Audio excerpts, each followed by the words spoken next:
Hi there, and welcome to another edition of Real TV People. My name is Jim Baton, and I'm staying here in Port Elizabeth, one of the most beautiful cities in one of the most beautiful parts in the country. Now, the one thing that's synonymous with Port Elizabeth is its buildings, great old historic buildings. Almost 30 years ago, I would say around about 1996, I've laid eyes on this house in Port Elizabeth for the very first time. It was called Richley House.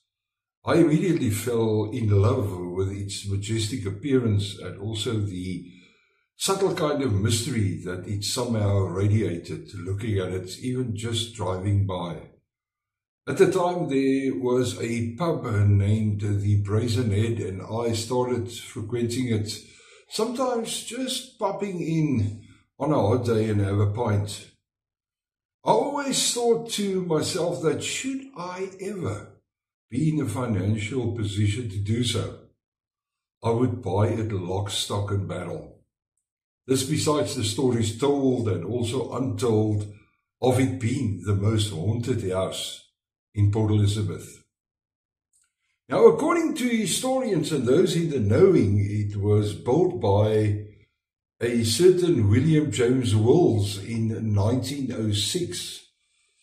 It was at first a boarding house called Langford House or Langford Lodge, and apparently a boarding house. There is not real certainty on exactly when the name change took place and why. Maybe a change of ownership, who would know? But Richley House has been used for many different purposes over the past 100 or so years. From a general nursing home to a post-war boarding house. According to a popular belief, it was also a World War II brothel, but no real evidence as proof. This, of course, all these different characters passing through the years caused for many different residents, ghosts, those who maybe fell in love with it past the afterlife, and also those who simply through suffering and pain in the house just till today cannot find rest. Through the years, there were reported encounters with a nun who is accompanied by the chilling cries of an unseen baby. A woman and a child in period clothing are often passing in the hallway, and then there's also this grumpy old man, apparently, in a grey trench coat of sorts, that storms through the dining room from time to time and go into the kitchen where he starts rattling the pots and pans in an unknown frustration. Now, most of these ghostly inhabitants are fairly oblivious to their human onlookers, except for the one that appears in the domestic quarters and tries to strangle the staff members. In order to live up to its reputation, Richley House should maybe have looked like this. But it never did. In the 90s, it became restaurants and pubs through entrepreneurs with a vision for hospitality as well as enjoyment. A place where you could meet friends and celebrate in real, true Richley House tradition, living the good old times. Just last year, December, I visited a friend, well-known businessman, Warren Jack, whose estate agency is right next door to Richley House and also part of the so-called Richley House complex. I, at the time, before wishing him a blessed Christmas and also a Happy New Year, I expressed my admiration for this beautiful Edwardian building, and that I always thought of buying it once my ship comes into harbour. That, of course, the one with the money. But too late now. It burned down on Tuesday, 11th of March, and gone is the magic. Or is it?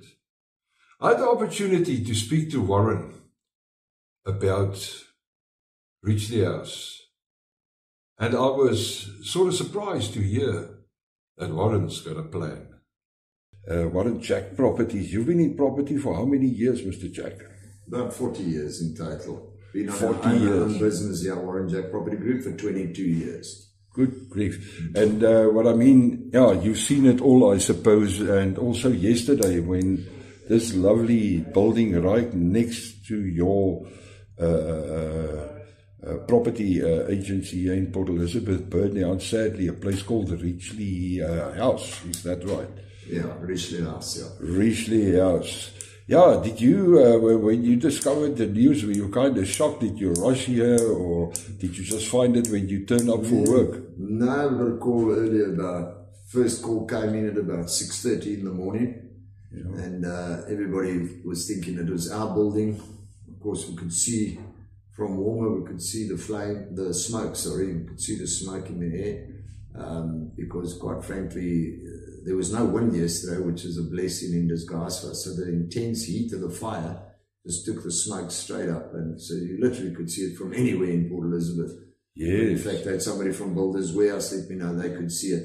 So yeah, no, I rushed here, try to rush here, but all of Port Elizabeth basically wants to see everything. You know, people are quite nuuskierig, the Afrikaans word, to see what's going on. So the traffic was really bad. It took me about 15 minutes to get down Target Kloof. When I got here at that stage, the fire was out of control, and the fire services were exceptionally good. They got you as quickly as possible. I must say they were top of their game, and yeah, I mean, it was very sad to see them. I've been here next door to them for, I'd say, maybe 10 years or so. Beautiful building. We all know the history behind it. I think the building was built in 1906. That's right. And it's been restaurants, the old Brazen Head. I put the Brazen Head restaurant in there some time ago. And then along came a youngster by the name of Jonathan Wessels, young guy. And he started off his business there. And I must say, I feel very sorry for the youngster. He put a lot of money in there. He was trying very hard. He's a very good operator. But yeah, the building sadly is now completely ruined. Obviously, we need to save what we can. I've already had a call from the owner who sits in America who says they're not going to fix it up. They'd rather just sell it off.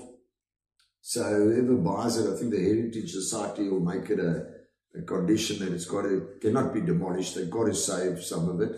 Obviously, we'll have to get top specialists in here to see if we can rebuild it and fix it up. Look, obviously all the wood inside, which was beautiful wood from the good old days, that's all gone. But the bricks are still there, and the design, the architecture is still there. So maybe it can be recovered. Most certainly going to try. In fact, I have proposed that we buy the site from the Melville family, and hopefully we can revamp it and get it back to its norm. And then, yes, I think we also want to stop what type of tenants go in here. You know, it being a retail operation, quite frankly, my personal belief, and I've been around a long time, the position is not correct for the type of establishments that were in there. And young Jonathan was actually doing a good job, but also being in Central, you know, there's a lot of vagrants in the area. So there's been rumors that the vagrants sleep under the deck in the front, saying that it was a cigarette butt that caught it alight. I personally can't give you feedback, but of course the possibilities are the wiring in the building, been a very old building for many years. Hence, one needs to get a COC when new tenant takes occupation or selling of the building, which is very important. And people don't realize the importance of that, because without a COC, I mean, your biggest problem would be your insurance company is not going to pay out. You know, so there's a lot of parameters to look at, and certainly not pointing any fingers at anybody. But the building's old, and I personally believe it's going to be a wiring issue. The biggest blessing we had, there was no wind. So absolutely, my building is literally about 8 meters away from this building, and it's linked together with the Richley House with a wooden deck. Yeah. So I think the ghosts kept it away from my building. I mean, I'm very surprised the deck didn't go up, which in turn would then obviously attack my building. Yeah, there was some luck involved there. But Warren, I know you're a guy that cares for buildings, and you're also a lover of older, architecture and stuff like that. So I'm really looking forward in talking to you a year or 2 years from now when you have actually revamped it and got it back into, you will know, most probably never get it back into its original condition and so on, but you can come close to it. Yeah, look, I think what the right thing, what I've always said, what should be good there is we've got Grey School just behind us. And I mean, seeing that it used to be a hostel, it would be nice to turn it into a hostel for the Grey Boys. Very close walking distance to their sports fields. Maybe we're about 200 meters away from their sports fields. Absolutely. And that would be the ideal tenant, or alternatively a office tenant. But I think the history behind the building opens up doors for a lot of people. But it's just got to be controlled by the right people to see who goes in there and takes occupation of the building, Yeah, things have changed over the past 10 or 20 years. It is so, but just a kind of a tongue-in-cheek thing. What about me for a tenant once you've got it up and going? I would like to open up a gentleman's club. No more gentleman's club. And I'm sick of that type of thing. And secondly, you're not really a gentleman, are you?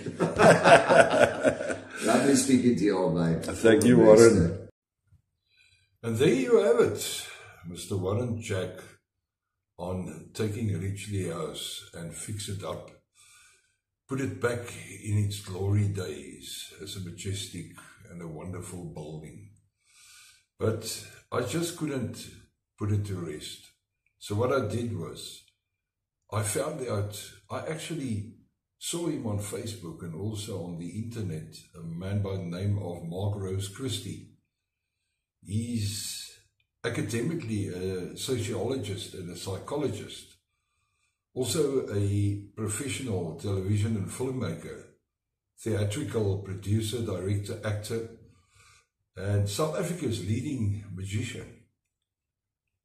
Also a illusionist, hailed by the media as the David Copperfield of South Africa, and the country's only university-degreed parapsychologist, paranormal scientist, in other words. And I got hold of Mark, and we had a marvelous discussion, a great discussion. I did an interview with him, and we spoke about many aspects of, I would say, ghosts. We discussed ghosts in depth, and he also told me that you get various types of ghosts, which is quite intriguing, very, very interesting. So if you are interested in listening to that discussion this Sunday on my program, Hoor, in English, Hear. Hoor, of course, in Hear, Afrikaans and English words, same thing. When you take the H away, you still get Hoor or Hear. Sunday afternoon on Hoor, my discussion with the marvelous and great Mr. Mark Rose Christie, right here on Radio South Africa. See you then.